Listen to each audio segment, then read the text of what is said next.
खुलुमबाय दिनैनि रादाबखौ फरायदों आं धृषरन बसुमतारी। दिनैनि सिरि गाहाय रादाबफोराव दङ आलादा बड'लेण्ड सोरजिनि थाखाय आरोबाव जांख्रिखांनो साखाफारा। आलादा बड'लेण्ड नङाब्ला बर' हारिया जोबस्रांलांगोन बुंदों PDMBनि आफादगिरि जेब्राराम मुसाहारिया। दिनै सुजित नार्जारिनि 33थि मुंख्लं सान। दिनै मुसलपुराव रायजो बेंगिरि प्रफेसर जगदीश मुखी।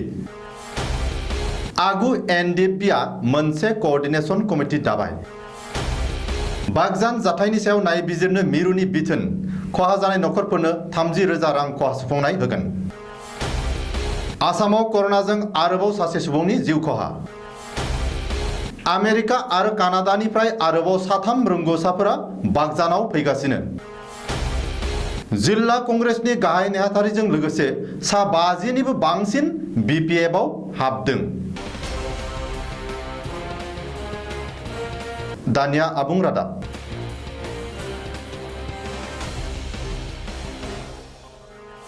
आलादा बड'लेण्ड नङाब्ला बर' हारिया बे मुलुगनिफ्राय सानसे समाव जोबस्रांलांगोन। बर'फोरा राव हारिमु थुनलाइ हा हु महर मुस्रि गासैबो मोनफानि उनाव मोनफा गोमालांगोन आरो गुबुन हारिनि आथिं सिङाव थानांगोन। बेखायनो people's democratic movement for Bodoland आरो people's joint action committee for Bodoland मुभमेन्टआ जथाय आलादा बड'लेण्ड सोरजिनो साखाफारा जादों। बे बाथ्राखौ बुंदों पिपल्स डेम'क्रेटिक मुभमेन्ट फर बड'लेण्डनि आफादगिरि जेब्राराम मुसाहारिया। दिनै चिरां जिल्लानि बिजनी ओनसोलनि बरलावगावआव खुंनाय मुंख'जानाय आफादनि 5थि गायसं सान फालिनाय मेहेरनां हाबाफारिनि गेजेरजों खौरांगिरिफोरजों मोगा-मोगियाव PDMBनि आफादगिरिया बे बाथ्राखौ बुङो। मुस्रि मुसाहारिया बुंबावदि बिटिआर गोरोबथाया बर'फोरनि थाखाय मोनसे जारिमिननि दुखुनांथाव आरो थगायजानाय गोरोबथा। बिटिआर गोरोबथाया बर'फोरनि इयुनखौ खोमसि लाबोगोन। मुसाहारिया बुंबावोदि BTCनि जायगायाव बिटिआर गोरोबथा खालामनाया बर'फोरनि थाखाय गावखौनो गाव रुवाजों आथिङाव दाननानै लानायनि समान। बिटिआर गोरोबथा बादियै BTCनिफ्राय गामि एरख'नायनि रादाय थानाया बर'फोरखौ माइन'रिटि जाहोनायनि मोनसे सरकारनि सोलो। आरोबाव बिटिआर गोरोबथाखौनो बर'फोरनि जोबथा गोरोबथा होनना सरकारा बुंनाया बर'फोरखौ फोजोबस्रांनायनि इसारा आरो मोनसे सोलो। मख'थावदि BTC बिसायख'थियाव PDMBआ थोंजोङै बाहागो लायाब्लाबो BPF दोलोखौ मदद होगोन होननानै मुसाहारिया बुङो।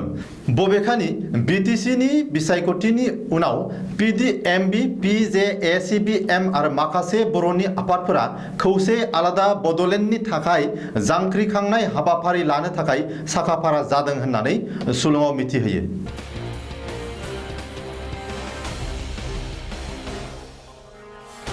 आलादा बड'लेण्ड सोमावसारनायाव बर'नि गिबिसिन मुंख्लं सुजित नार्जारिनि दिनै 33थि मुंख्लं सान। इं 1987 मायथाइनि 12 जुन खालि सुजित नार्जारिया दुलाराय बर' फरायसा आफादनि दैदेननायाव आलादा बड'लेण्ड सोमावसारनायाव बर' हारिनि उदांस्रिनि थाखाय गावखौ बावसोमलाङो। मख'थावदि इं 1987 मायथाइनि 12 जुन खालि दुलाराय बर' फरायसा आफादनि बानजायनायाव गुवाहाटीआव जानाय आलादा बड'लेण्ड सोरजिनायनि थाखाय जांख्रिखांनाय मोनसे हाबाफारियाव बाहागो लानानै गावनि न' क'क्राझारसिम फैफिनबाय थानाय समावनो लामायाव सिनाय मोनै दुथांफोरा मुंख्लं सुजित नार्जारि आरो लोगोफोर गाखोनाय गारिखौ अन्थाइ खुबैनानै हामला खालामनायाव क'क्राझार भाटिपारा गामिनि मंगलसिं नार्जारिनि फिसाज्ला सुजित नार्जारिया बर' हारिनि उदांस्रिनि थाखाय गिबि मुंख्लं जालाङो। दिनै 12 मे 2020 इं अक्ट' शुक्रबारखालि सुजित नार्जारिनि 33थि मुंख्लं सानजों लोब्बा लानानै दुलाराय बर' हारियानो जाय जेरावखि थायाथों राजखान्थिनि बाथ्राखौ दान्दिसे बावगारथ'नानै BPF, UPPL आरो दुलाराय बर' फरायसा आफादनि दैदेनगिरि मावथिफ्रा मुंख्लं सुजित नार्जारिनि मांखरसालियाव मुंख्लं खाम्फायाव खुलुमनायजों बिबार बावहैयो आरो मुंख्लं सुजित नार्जारिनि गोथार जिउमाया सोरगोआव आलो गोजोन थाहैथोंनि थाखाय आरज गाबो।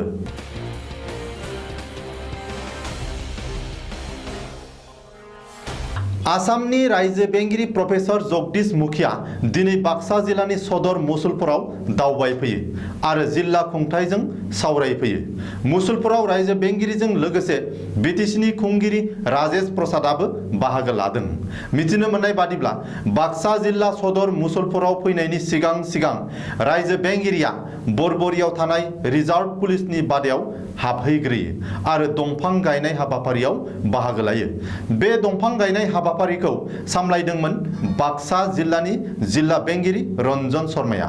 बे दंफां गायनाय हाबाफारियाव रायजो बेंगिरिजों लोगोसे बिटिसिनि खुंगिरि राजेश प्रसाद, बाक्सा जिल्लानि एसपि बिजय प्रतीक थुबेमोनजों लोगोसे गोबांथार सोरखारि अफिसारफोरा बाहागो लायो। बबेखानि रायजो बेंगिरिया सिगाङावनो बेखेवनाय हारियालि बिथांखिनि सिङाव दिनै रायजो बेंगिरिनि बाहागो लानायाव फां 200 दंफां पुलिसफोरखौ गायनाय जायो होननानै बाक्सा जिल्लानि DFO भबेश चन्द्र दासआ खौरांगिरिफोरनि सिगाङाव फोरमायदों।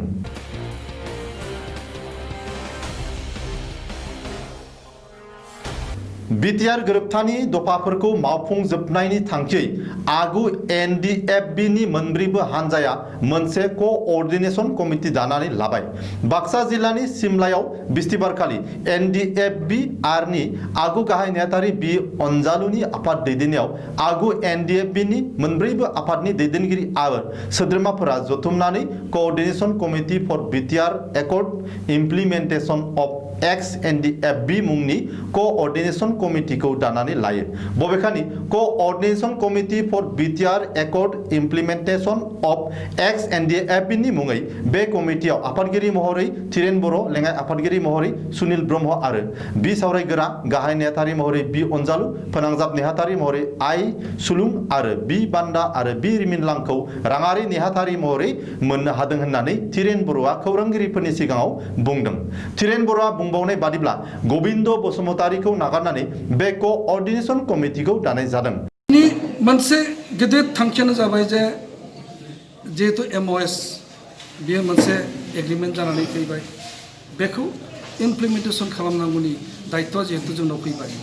दासिम दिनै एकर्ड जाखांनायनि उनावबो 4 मास जेबो फिथाइ गैयाबासिनो बिनि इमप्लिमेन्टेशना जायाखैमोन। बेनिखायनो जोङो थांनाय जुन दाननि 2 तारिखआव मोनसे चिफ मिनिस्टारनि एपइन्टमेन्टनि गेजेरजों चिफ मिनिस्टारखौ जों लोगो हमनो हायो। बे लोगो हमनायाव जोङो NDFB नि मोनब्रै गुटआ दङमोन। दिनै बे जथुमनि गेजेरजों मोनसे जोङो coordination committee for BTR accord implementation of XNDB होननाय मोनसे कोअर्डिनेशन कमिटिखौ जों दानानै लानो हाबाय। बेवहाय जोङो मोनब्रै NDFB गोविंदखौल' बाद होनानै मोनब्रै NDFBआ जों ज' जानानै बे कोअर्डिनेशन कमिटिखौ जों दाफुंनो हादों। बेवहाय जोङो गासै 7 जन कोअर्डिनेशन कमिटिनि मेम्बार हिसाबै जों गनायनानै लानो हाबाय, बासिनानै लानो हाबाय। प्रेसिडेन्ट हिसाबै धीरेन्द्र बर'खौ बासिनाय जादों। भाइस प्रेसिडेन्ट हिसाबै सुनिल ब्रह्म बिथांखौ बासिनानै लानाय जाबाय। भाइस प्रेसिडेन्ट बि सावरायग्राखौबो भाइस प्रेसिडेन्ट हिसाबै जों लानो हादों। जेनेरेल सेक्रेटारि हिसाबै बि अनजालु बिथांखौ जों मोननो हादों। जइन्ट सेक्रेटारि हिसाबै आइ सुलुं आरो सासेबाव जइन्ट सेक्रेटारि बि बान्दोखौ जों मोननो हादों आरो सासे फाइनान्स सेक्रेटारि हिसाबै बि रिमिनलांखौ जोङो बे कमिटियाव मोननो हानानै जोङो मोनसे गोख्रों मोनसे कमिटिखौ जों दानानै लानो हाबाय। मख'नो गोनांदि रन्जन दैमारिखौ लानानै आगु NDFBआ मोनसे कोअर्डिनेशन कमिटि दानो थाखाय सिगाङावनो बिथांखि लाखानाय जादोंमोन। नाथाय रन्जन दैमारिया फिन जोबथेसालियाव थांनायनि उनाव कोअर्डिनेशन कमिटि दानाया आबुं जानानै फैयाखैमोन। बबेखानि आगु NDFBफोरा गोदानै दानानै लानाय कोअर्डिनेशन कमिटियाव मोनसेबो राजखान्थि हान्जानि सोद्रोमाफोर गैया होननानैबो थिरेन बर' खौरांगिरिफोरनि सिगाङाव बुंदों।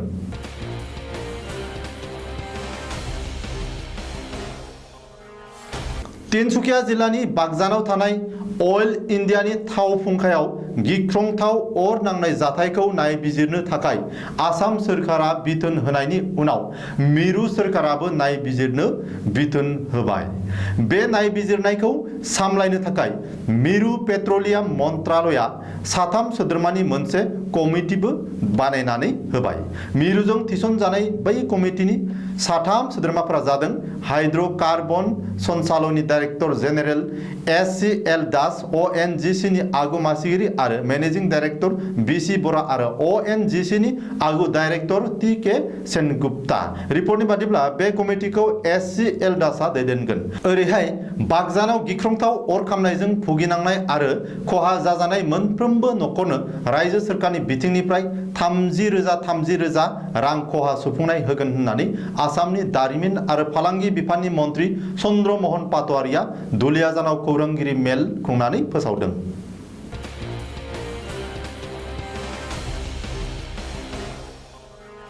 कर'ना भाइरासजों जिउ गोमानाय सुबुंनि अनजिमाया आरोबाव सासे बांबावबाय।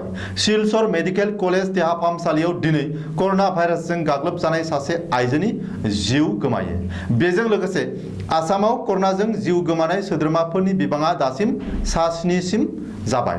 दिनै आसामाव कर'नाजों जिउ गोमाजानाय आइजोखौ हाइलाकान्दिनि थागिरि 73 बोसोर बैसोनि मंगली रानी दास होननानै मिथिनाय जादों। कोविड-19 पजिटिव मोननायनि उननिफ्रायनो मंगली रानी दासखौ सिलचर मेडिकेल कलेज देहा फाहामसालियाव ट्रिटमेन्ट खालामनाय जादोंमोन।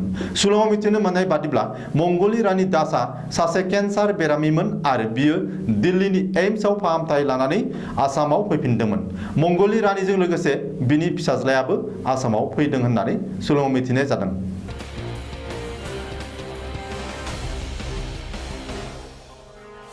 तिनसुकिया जिल्लानि बाक्सान थाव फुंखायाव गेस बेफ्रुना गिख्रंथावै जोंनाय अरा दासिमबो गोमोरनायनि मुं लायाखै। बाक्साननि बे गिख्रंथाव थासारिखौ कन्ट्रल खालामनो आरो अरखौ खोमोरनो थाखाय आमेरिका आरो कानाडानिफ्राय 3 रोंगौसाफोर लाबोनो थि खालामदों भारतआ। रिपर्टनि बादिब्ला गुबुन हादरनिफ्राय फैनाय बै 3 रोंगौसाफोरा दिनै नङाब्ला गाबोननि गेजेरावनो आसामाव सफैगोन होननानै मिथिनाय जादों। मख'नो गोनांदि बाक्सानाव बे समाव सिंगापुरनि रोंगौसाफोराबो दंफैखायो, नाथाय गिख्रंथावै जोंखांनाय अरखौ दासिमबो खोमोरनो हायाखै। बबेखानि बाक्साननि जाथायनि उनावनो ओनसोलनि थागिरि रायजोफोर आरो गुबुन गुबुन फरायसा आफादफोरा सोमावसारनायनि जुनै थाव आरो गेस दिहुनथायाबो गोहोम गोग्लैदों होननानै अइल इन्डियाया फोरमायथिदों।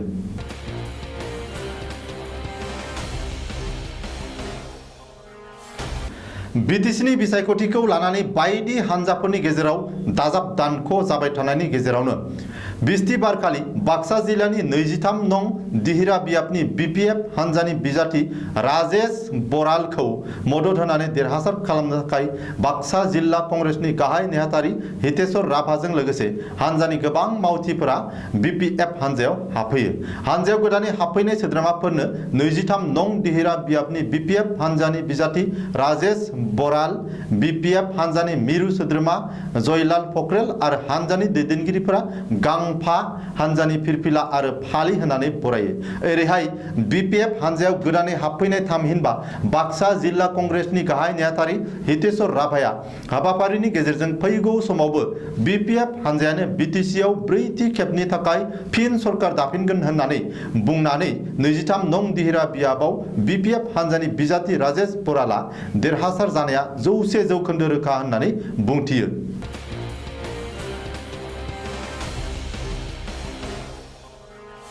दिनैनि रादाबा एसेनोसै, गोजोन्थों।